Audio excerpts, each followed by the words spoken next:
하나님 말씀 같이 봉독합니다. 오늘은 전도서 8장 1절부터 9절까지 있는 말씀 읽겠습니다. 같이 읽습니다. 시작. 지혜자와 같은 자 누구이며 사리의 해석을 아는 자 누구냐. 사람의 지혜는 그 사람의 얼굴에 광채가 나게 하나니 그 얼굴에 사나운 것이 변하느니라. 내가 권하노니 왕의 명령을 지키라. 이미 하나님을 가리켜 맹세하였음이니라. 왕 앞에서 물러가기를 급거이 말며 악한 것을 일삼지 말라. 왕은 그 하고자 하는 것을 다 행함이니라. 왕의 말은 권능이 있나니 누가 이르기를 왕께서 무엇을 하시나이까 할 수 있으리야. 무릇 명령을 지키는 자는 화를 모르리라. 지혜자의 마음은 시기와 판단을 분별하나니 물론 무슨 일에든지 시기와 판단이 있으므로 사람에게 임하는 화가 심함이니라. 사람이 장래의 일을 알지 못하나니 장래의 일을 가르칠 자가 누구랴. 생기를 주장하며 생기로 머무르게 할 사람도 없고 죽는 날을 주장할 자도 없고 전쟁할 때에 모면할 자도 없으며 악의 행악자를 건져낼 수도 없느니라. 이미 있었던 것이 후에 다시 있겠고 이미 한 일을 후에 다시 할지라. 헤아려는 새 것이 없나니. 아멘. 기도드리겠습니다. 하나님 아버지 감사합니다. 지난 한 주간도 저희들에게 은혜를 베풀어 주셔서 원수 사탄 마귀의 유혹을 물리치고 승리하게 해주셔서 감사합니다. 오늘도 저희들을 주님께서 베풀어 주시는 은혜의 자리로 인도해 주시고 주님이 주시는 은혜를 사모하며 기쁨으로 예배를 드리게 하심을 감사드립니다. 오늘도 주님은 저희들 가운데 함께 하시는 주님이심을 믿습니다. 주님이 함께 하심이 실감나게 하시고 주님께서 오늘 예배에 참여한 모든 성도들에게 증거를 보여주시옵소서. 누구도 부인할 수 없도록 말씀 듣는 가운데 증거로 나타나게 하여 주시옵소서. 오늘 듣게 되는 하나님 말씀이 나에게 들려지는 의도가 무엇인지 3000년 전에 왜 성경에다가 이 전도서의 말씀을 솔로몬을 통해서 기록해 놓으셨는지 하나님이 기록하신 이 원리를 오늘 우리 모두가 깊이 알기를 원합니다. 이 하나님의 말씀이 나에게 능력의 말씀이 되게 해주세요. 나에게 체험이 되게 해주세요. 나에게 그대로 임하게 해주세요. 이 말씀이 나에게 축복의 말씀이 되게 해주세요. 오늘 말씀 앞에 서 있는 우리 아가페 교회 성도들과 영상으로 예배에 참여한 모든 하나님의 백성들을 성령으로 사로잡아 주시고 한 번밖에 살 수 없는 이 세상을 살아가면서 후회함이 없는 삶을 살아갈 수 있도록 축복하여 주시옵소서. 하나님 아버지, 오늘도 말씀을 듣다가 병든 자들을 고쳐주시기를 원합니다. 눌린 자에게 자유함을 주시고 무거운 짐을 진 자에게 무거운 짐을 다 풀어주시고 회개하지 못한 자들에게 회개의 영으로, 깨닫지 못하는 자들에게는 깨달음의 영으로, 지혜가 부족한 자들에게는 지혜의 영을 허락하여 주시옵시고 문제를 안고 몸부림치는 자들에게 문제를 해결하는 영으로 성령 하나님께서 이 자리를 채워 주시옵소서. 모든 예배자들이 주님 앞에 예배는 이 한 시간이 실감날 수 있도록 성령님 우리를 축복하여 주시옵소서. 감사드리며 예수님의 이름으로 기도하옵나이다. 아멘. 할렐루야. 우리 서로 인사합시다. 주님이 이 자리에 함께 하십니다. 주님이 이 자리에 함께 하십니다. 이것은 진짜입니다. 예. 오늘도 주님이 주시는 성령 충만을 받읍시다. 할렐루야. 할렐루야. 사람은 누구나 나라고 하는, 이게 보이 그리고 같이 나라고 하는 사람이 나라고 그러죠. 나. 여러분 다 나 해보세요. 나. 예. 그런데 사람은 진정한 나라고 하는 것을 가지고 있는데 진정한 나라고 하는 것은 무엇을 가지고 나라고 할까요? 예. 이게 나예요. 이게 나. 이게 나입니다. 여러분입니다. 근데 나를 무엇을 가지고 나라고 그럴까? 예. 진정한 나라고 하는 것은 육체를 가지고 나라고 하지 않죠. 네. 누구도 육체를 가지고 나라고 하지 않아요. 아마 모르는 사람들은 육체를 가지고 나라고 그럴 거예요. 나라고. 그렇다면 진정한 나는 무엇인가 하면 사람 속에, 사람 육체 속에, 몸 속에 무엇이 살고 있다는 것이죠. 그것이 진정한 나라고 하는 것입니다. 그렇다면 사람 육체는 무엇일까? 그것을, 사람 육체는 그 무엇인가를 담고 있는 그릇이 육체입니다. 그릇. 무엇인가를 담고 있는 그것이 육체인 것입니다. 그러면 육체가 담고 있는 진정한 나는 무엇인가? 무엇일까요? 바로 영혼이라고 하는 거죠. 영혼. 믿습니까? 예. 여러분의 육체가 담고 있는 영혼이 있다는 것을 믿습니까? 아멘. 그 영혼이 있다는 것을 믿지 못하는 사람들은 무엇과 같을까요? 짐승과 같은 거예요. 짐승과. 동물하고 똑같은 거예요. 따라서 합시다. 진정한 나는 육체가 아니고 진정한 육체는 나가 아니고 육체 속에 있는 그 무엇을 나라고 한다. 육체 속에 있는 그 무엇을 나가. 그러니까 사람이 육체 속에 사는 것을 통칭해서 뭐라고 그러냐면 영혼이라고 하는 거예요. 영혼. 네. 이게 나라고 하는 이것이 이 속에 나를 담고 있는 것이 있는데 그것이 뭐냐? 영혼이라는 거예요. 영혼. 그 육체는 그릇에 불과한 거예요. 영혼을 담고 있는 그릇에 불과한 거예요. 네. 여러분, 여러분 속에 영혼이 살고 있음을 믿습니까? 아멘. 네. 그러므로 진정한 나는 뭐예요? 그러면 육체예요, 영혼이에요? 영혼이 육체가 아닌 거예요. 진정한 나는 육체가 아니라 영혼인 것입니다. 그렇기 때문에 육체 일부를 잘라내도 내 속에는 여전히 영혼이 있는 거예요. 파란 쪽을 잘라내도 내 속에는 여전히 영혼이 있는 거예요. 교통사고를 나서 두 다리를 다 잘렸다 할지라도 내 영혼이 그 안에 있는 거예요. 아멘?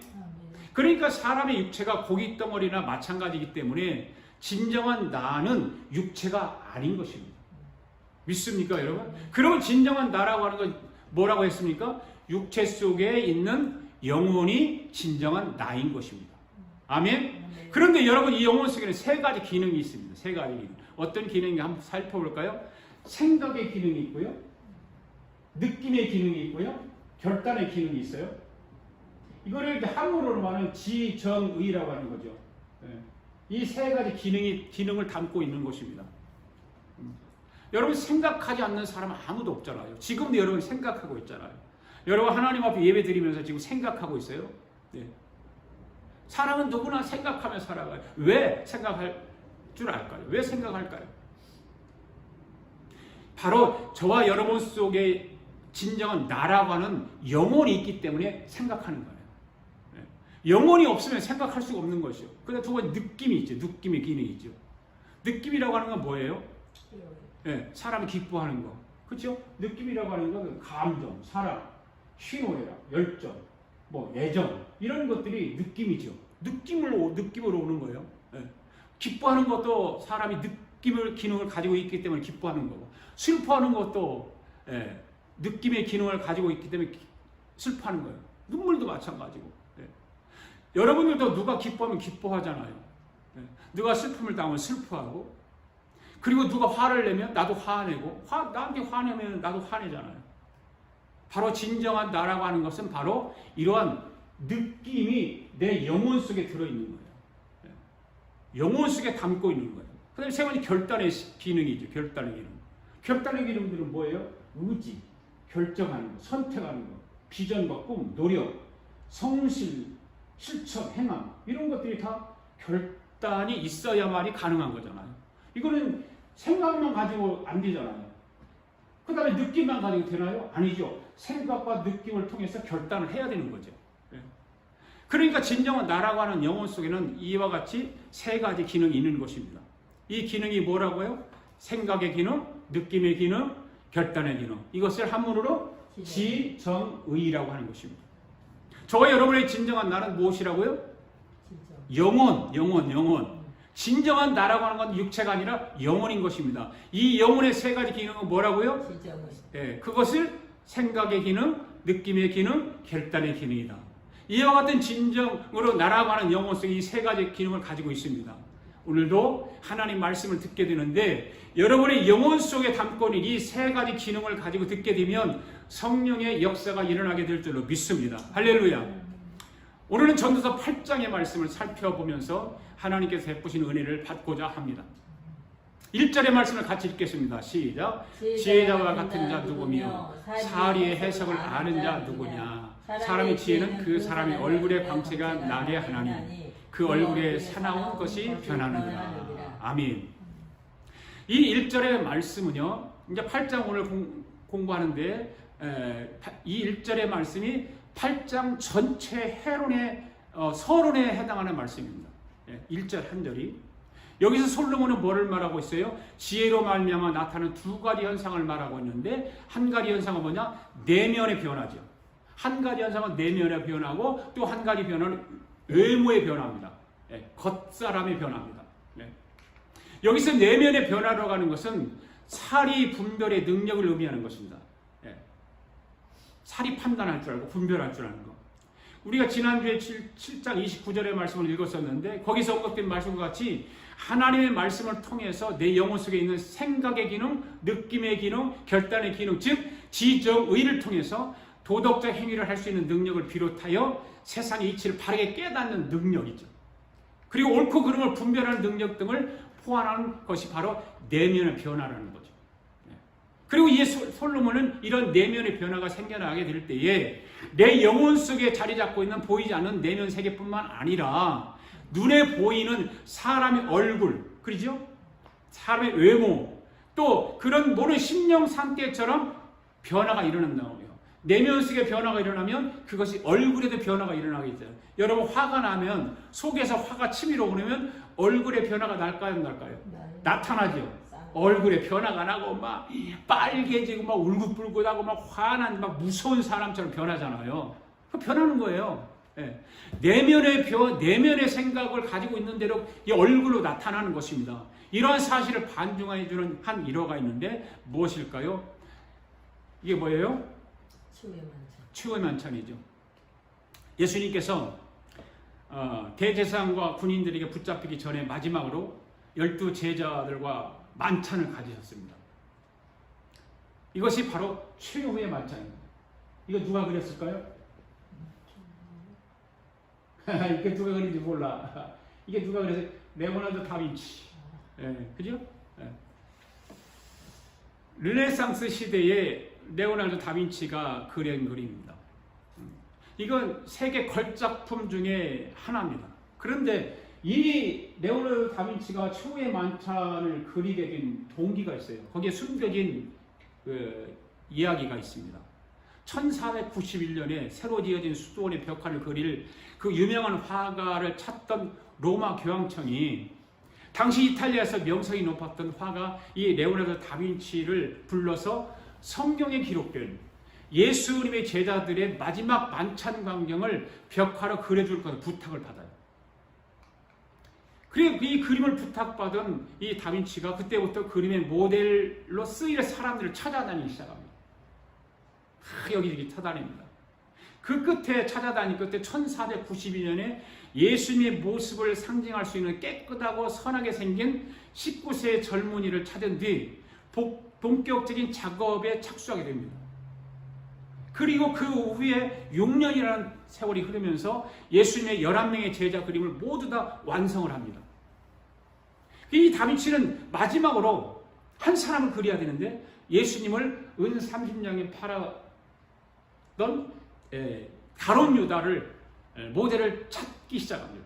어떤 사람이 이 가룟 유다의 이 그림의 모델로 적합할까?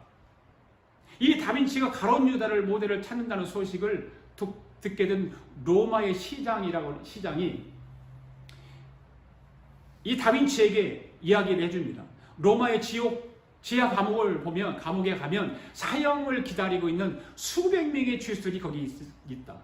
거기 가면 그곳에 한번 거기서 한번 찾아봐라. 사형수들의 그 모습이 어떻겠어요? 그렇잖아요. 험상궂지 않겠어요? 괴로울 것이고 평온한 사람이 아무도 없을 거 아니에요. 사형수들은. 그래서 시장이 거기 사형수들이 모여있는 그곳에 한번 찾아보라고 제안을 합니다. 그 제안을 받은 이 다빈치가 로마 감옥에 가서 가장 잔인하고 가장 악랄한 살인을 저지른 사형수 한 명을 선택하게 됩니다. 1500년 전 유대 제사장과 바리새인들에게 은화 몇 개를 받고 예수님을 팔아넘긴 못된 사람의 얼굴을 묘사한 다빈치는 몇 달 동안 작업을 통해서 유다의 모습을 완성을 하게 돼요. 모델은 이제 그래서 감옥으로 이제 다시 돌아가도 좋다라고 통보를 합니다. 그 모델을 보고서 그렸으니까. 그런데 다시 감옥으로 돌아가야 하는 그 살인을 저지른 흉악범이 갑자기 돌아가다가 멈추고 결박을 풀더니 다빈치 앞에 무릎을 꿇더랍니다. 무릎을 꿇고 나서 다빈치에게 선생님 저를 모르겠습니까? 저를 모르겠습니까? 라고 하더라는 거예요. 나는 당신 같은 사람을 내 인생에서 만난 적이 없어? 다빈치가? 이렇게 대답한 다빈치에게 젊은이는 다빈치가 완성한 이 최후의 만찬 그림을 보면서 어떻게 이야기해? 이 그림 속에 있는 예수 그리스도가 6년 전의 나입니다 라고 얘기를 하는 거죠.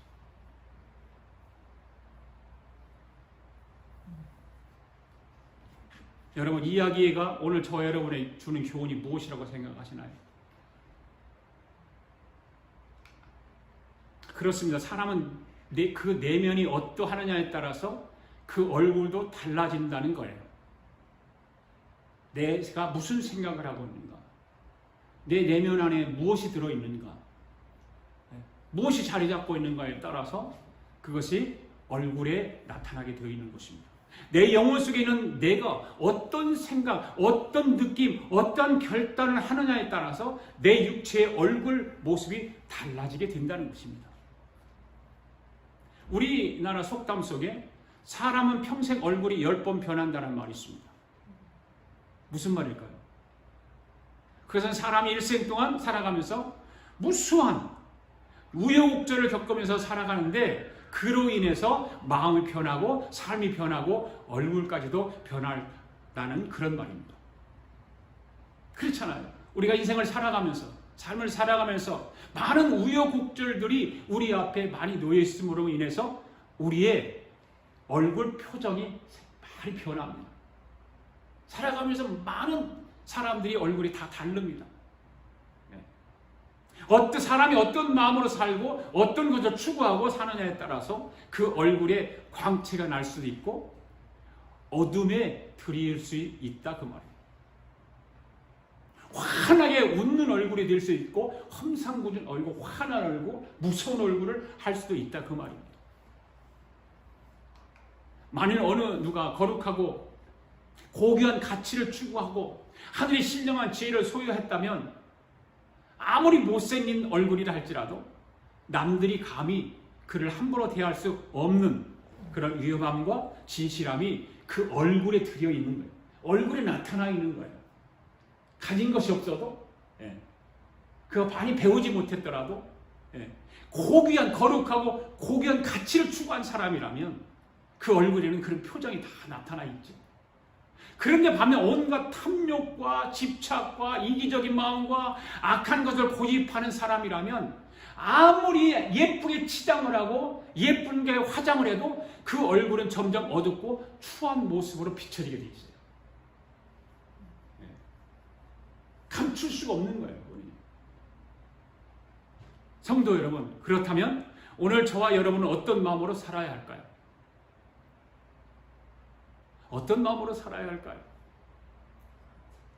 무엇을 소망하면서 무엇을 가슴에 품고 살아야 할까요? 어떤 자세로 우리가 이 세상을 살아야 할까요?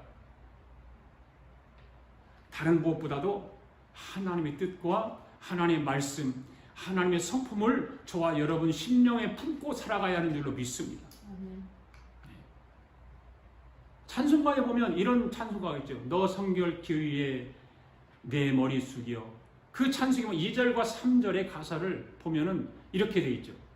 너 성결기 위에 내 머리 숙여 저은밀히 계신 내 주께 빌라 주 사귀어 살면 주 닮으리니 널 보는 이마다 주 생각하라 너 성결기 위해 주 따라가고 일 다급하여도 당황치 말고 참 즐거울 때나 또 슬플 때나 너 주님만 믿고 늘 따라 살아가라.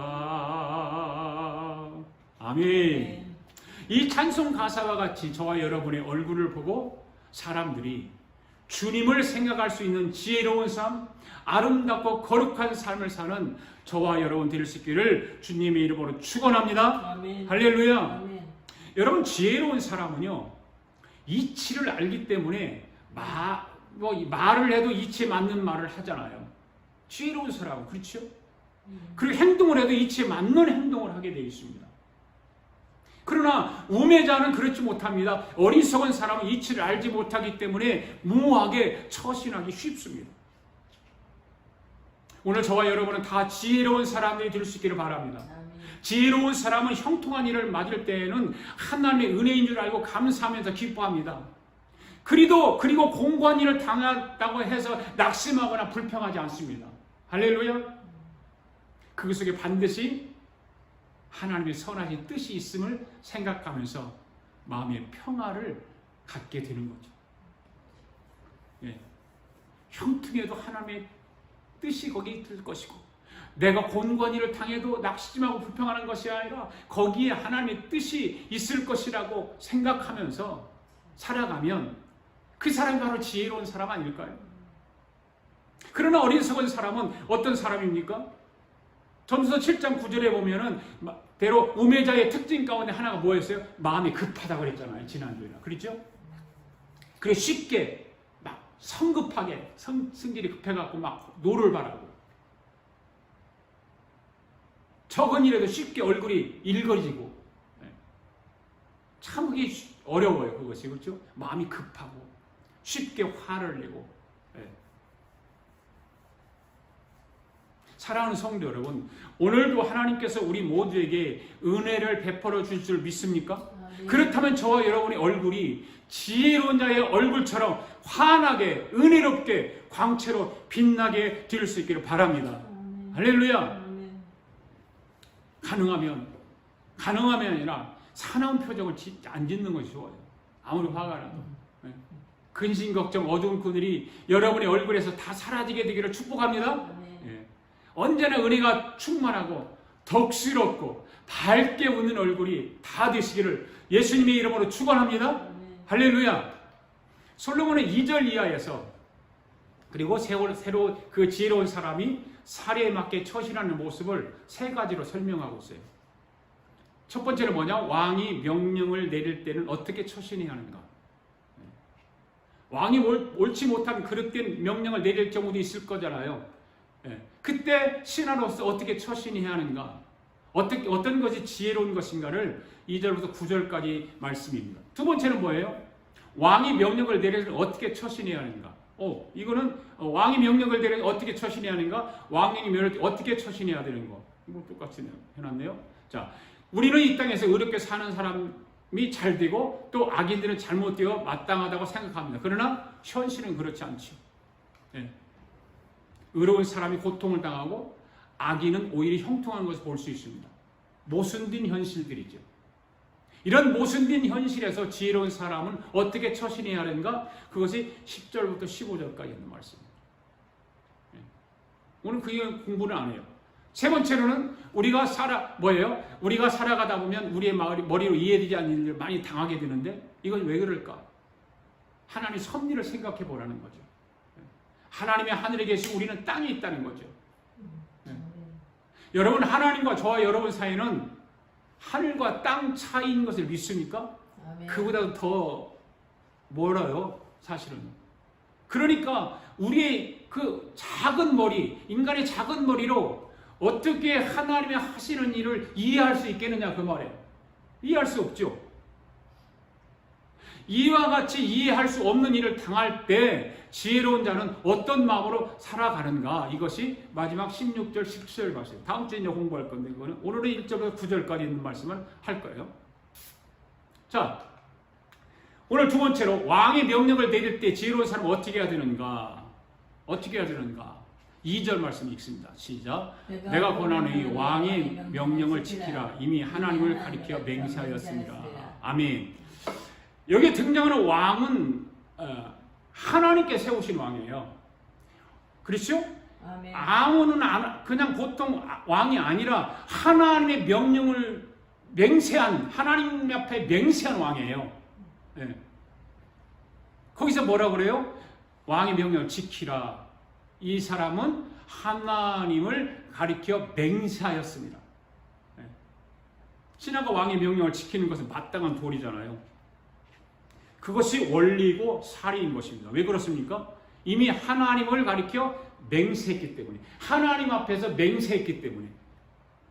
옛날 이스라엘에는 기름 부어 왕으로 세움을 받기에 앞서서 왕과 백성 사이에 서로 언약을 맺지 않습니까?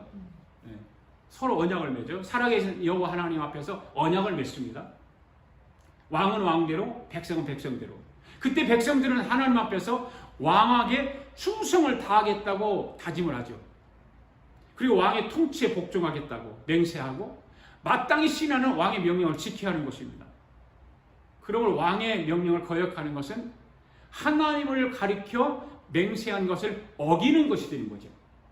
네. 그러니까 신하가 왕의 명령을 지키는 것이 당연한 것입니다. 그러나 경우에 따라서는 신하가 생각해 볼 때 불합리한 왕의 말에, 또 왕의 모든 일을 하는 것이 불합리한 뜻에 맞지 않는 명령을 왕이 내릴 때도 있어요. 그럴 때는 어떻게 해야 되는가? 3절 시작. 왕 앞에서 물러가기를 급거이 말며 악한 것을 일삼지 말라. 그죠? 네.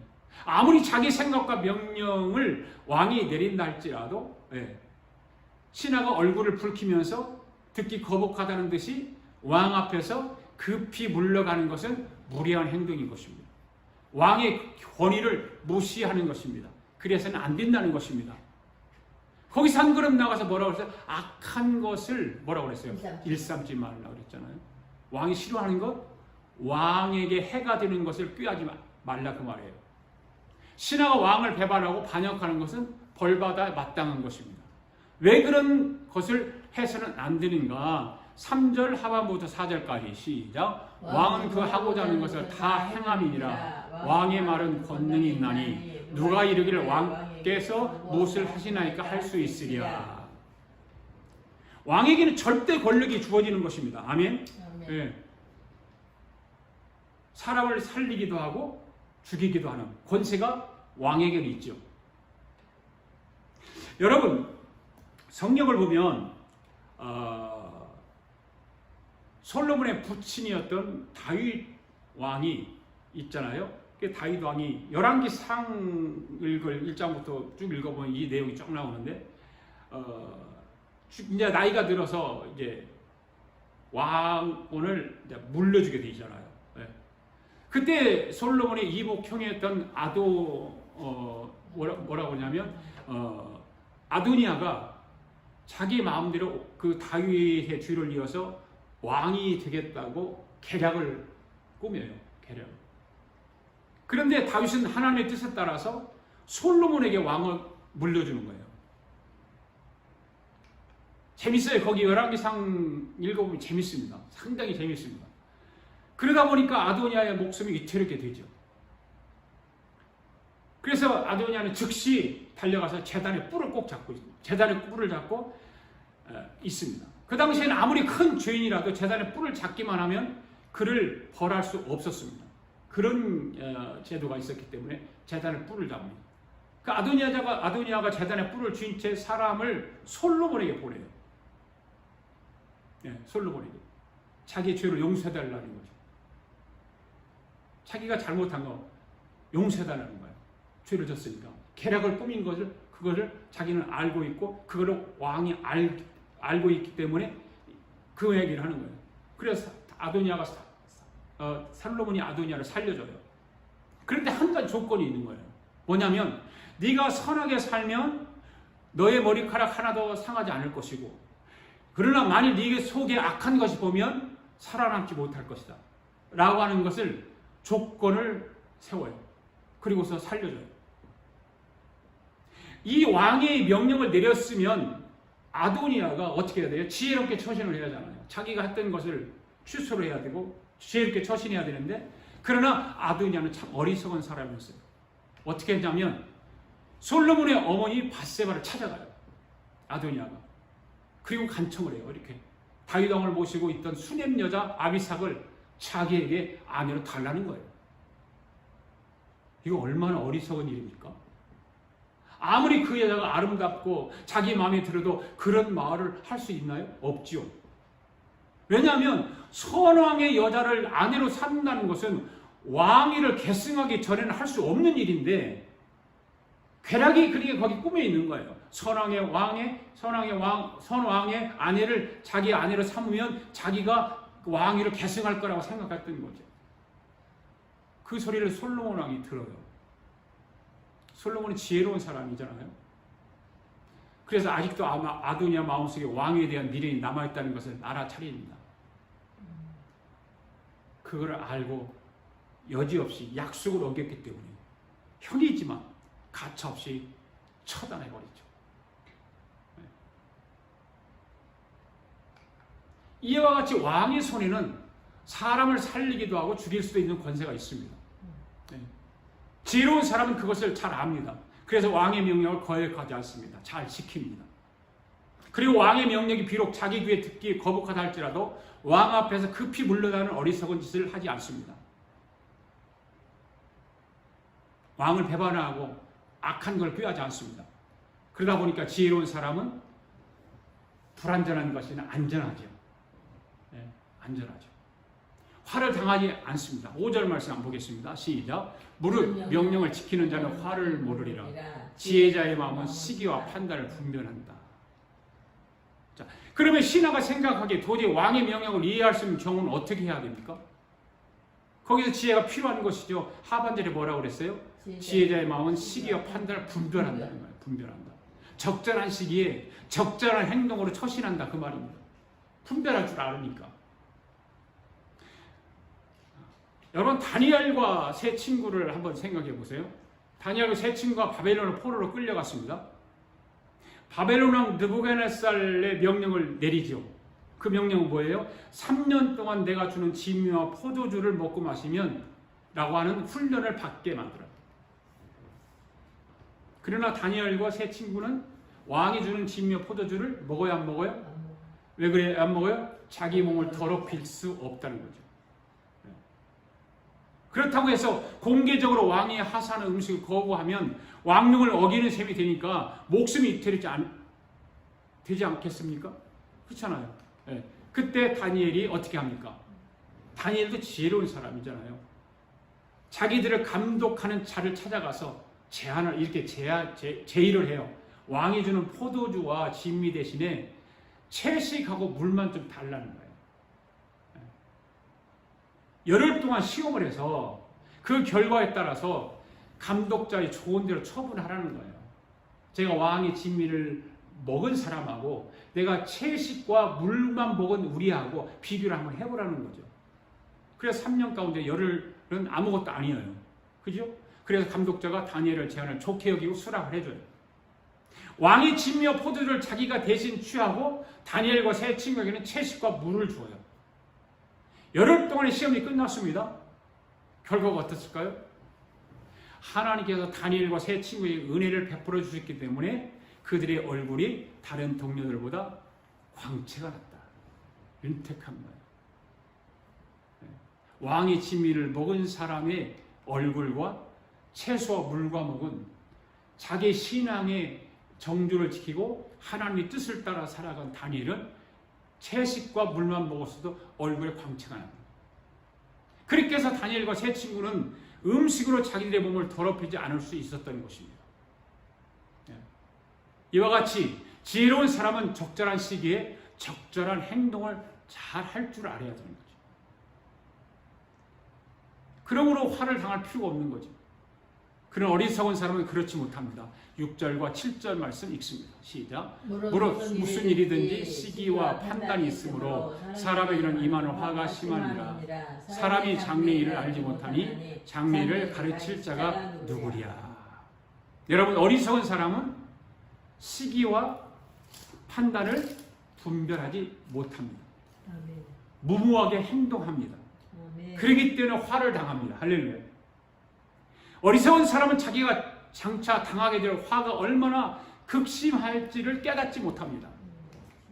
어리석은 사람은 옆 사람에게 말해주어도 들려지지 않습니다. 예. 옆 사람이 아무리 얘기해도 들리지 않습니다. 한 번은 다윗 임금이 자기 아들 압살롬의 반역을 피해 도주할 때죠. 길가에 시므이라고 하는 사람이 나타나요. 온갖 독설을 퍼부으면서 다윗 임금을 저주합니다. 이 시므이가 다윗의 부하들이 쫓아가서 죽이려고 합니다. 그때 다윗이 말려 살려주라고. 죽이지 말라. 그러나 다윗은 죽을 때 솔로몬에게 유언을 남겨요. 시므이를 눈여겨봐라. 솔로몬이 왕이 되었습니다. 시므이를 부릅니다. 너는 죽어 마땅한 사람이지만 선왕 다윗이 하나님을 가리켜 맹세했기 때문에 너를 죽이지 말라고 했기 때문에 죽이지 않겠다. 그러나 이제부터 너는 예루살렘을 떠나지 말고 예루살렘 안에서만 살아라 그래요. 네. 솔로몬이 그 명령을 이렇게 내립니다. 시므이가 들으니까 참 좋아요. 참 좋게 여겼어요. 그러면 시므이가 왕의 명령을 귀담아 듣고 지혜롭게 살아야 되잖아요. 지혜롭게 처신해야 되잖아요. 그래서 시므이가 어떻게 합니까? 3년이 지날 때였어요. 시므이의 종 두 사람이 도망을 칩니다. 시므이의 종 두 사람이 도망을 친단 말이에요. 그때 시므이가 아무 생각 없이 나귀의 안장을 지우고 도망간 두 종을 쫓아가서 데리고 와요.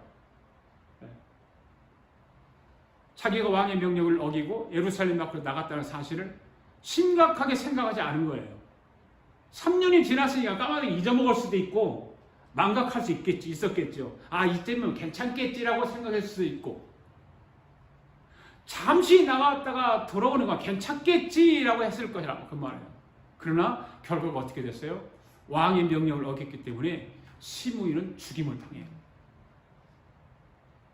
여러분, 이와 같이 어리석은 사람은 자기가 장차 당할 화가 얼마나 심각한지를 알지 못한다 그 말이에요. 그러니까 화를 당하기 전에 미리미리 예방하고 지혜롭게 처신해야 되는 줄로 믿습니다. 솔로몬의 결론이 뭐예요? 9절 말씀 시작.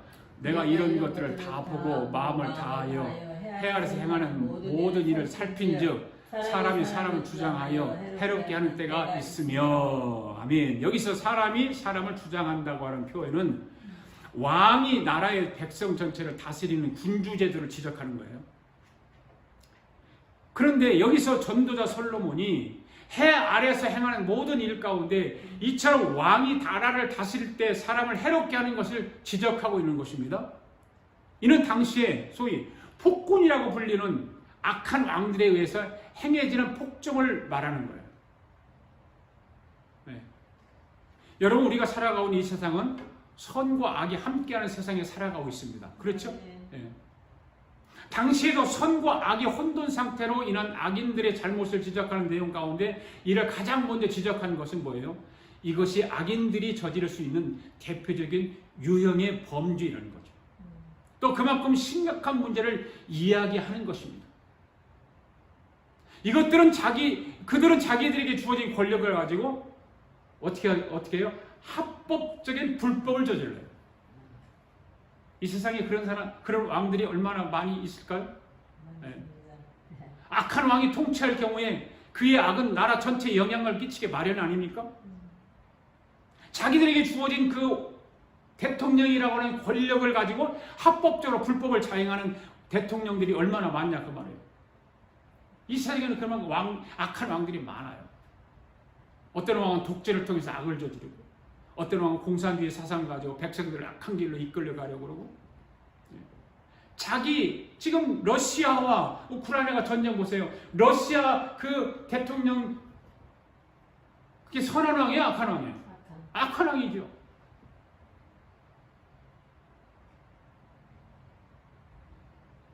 우리나라 같은 경우만 보아도 남과 북이 갈라져서 이념이 다르고 사상이 다르기 때문에 항상 이념과 사상을 가지고 정치를 하는 사람들이 나라를 망치고 있는 거예요.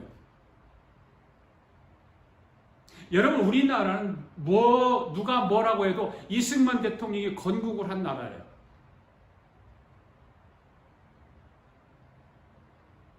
그걸 부정하면 안 돼요. 그런데 악한 사람들은 이거 부정하고 있어요. 박정희 대통령이 경제를 일으킨 것은 사실이잖아요.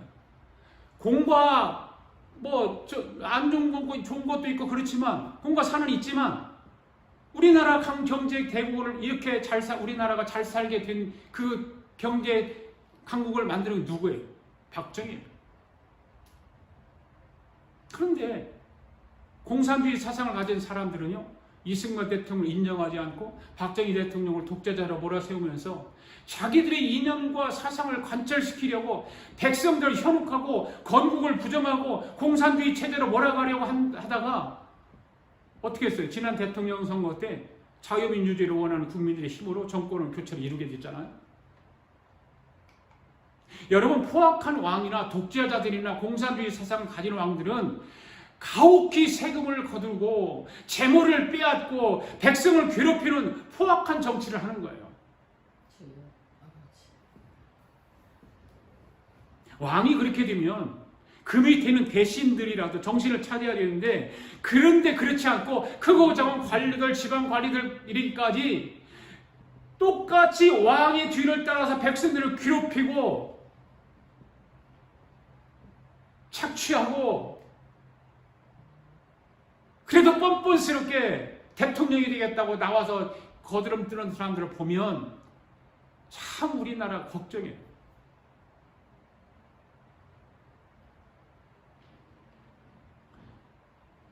왕이, 대통령이 거짓을 일삼으면 그 결과 역시 마찬가지로 모든 결과는 거짓으로 나타나게 돼 있습니다.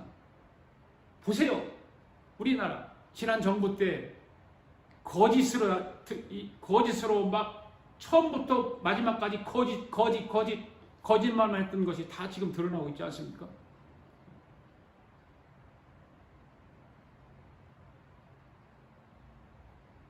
우리나라를 쫄딱 망하게 만들어놨어요.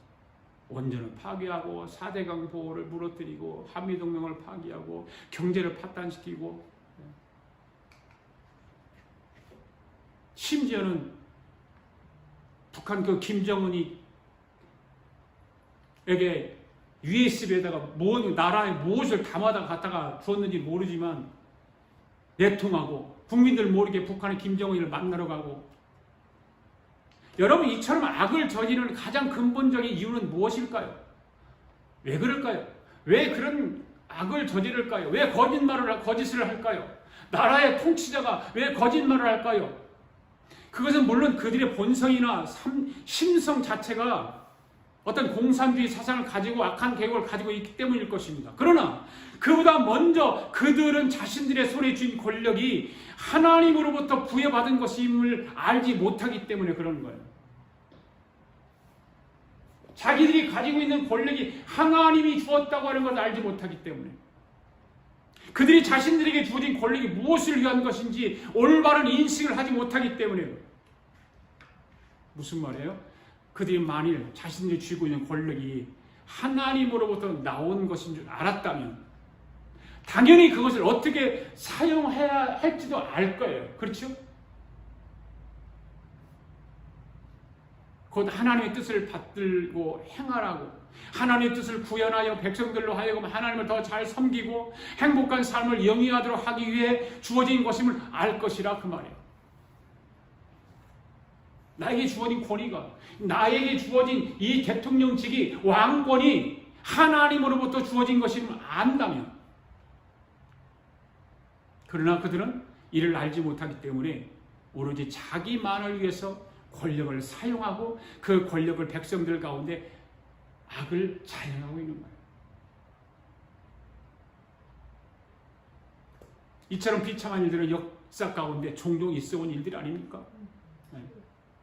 그렇다면 여러분, 이 같은 사실에 대한 솔로몬의 증언을 통해서 우리가 얻어야 할 교훈은 무엇일까요? 여러 가지가 있을 수 있겠지만 그중 가장 중요한 것은 모든 권력이 하나님께 속해 있다는 사실이에요. 아멘. 네. 이를 분명히 확인하고 이해할 때 우리는 어떤 자리에 서더라도 우리들 자신만을 위한 마음이나 생각, 욕심을 고집하지 않을 수 있어요. 하나님으로부터 주어진 것이라면, 나에게 주어진 직분이 하나님으로부터 주어진 것이라면, 나애가 지금 처해진 위치가 하나님으로부터 주어진 것이라면 나만을 위한, 나 자신만을 위한 생각, 욕심을 고집하지 않을 수 있다 그 말이에요. 또 지도자의 자리에 선다 해도 그것을 사리사욕을 위한 도구가 아니라 그 자리에 세우신 하나님의 뜻을 받들고 하나님 보시기에 선하고 복된 일을 행하고자 애쓸 거라 그 말이에요. 그리고 도리어 그 자리가 얼마나 두렵고 떨리는 자리인가 생각하지 않을 수가 없죠.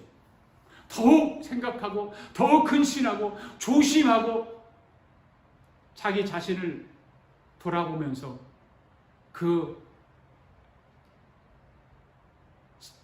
자리를 지켜나가게 될 것이라 그 말이에요. 사랑하는 성도 여러분, 과거에나 지금이나 또 앞으로도 사람으로 더 높은 자리, 더 큰 영향력을 끼치는 자리 앉고 싶어하는 심성을 버리지 못하고 그 같은 자리를 추구할 거예요.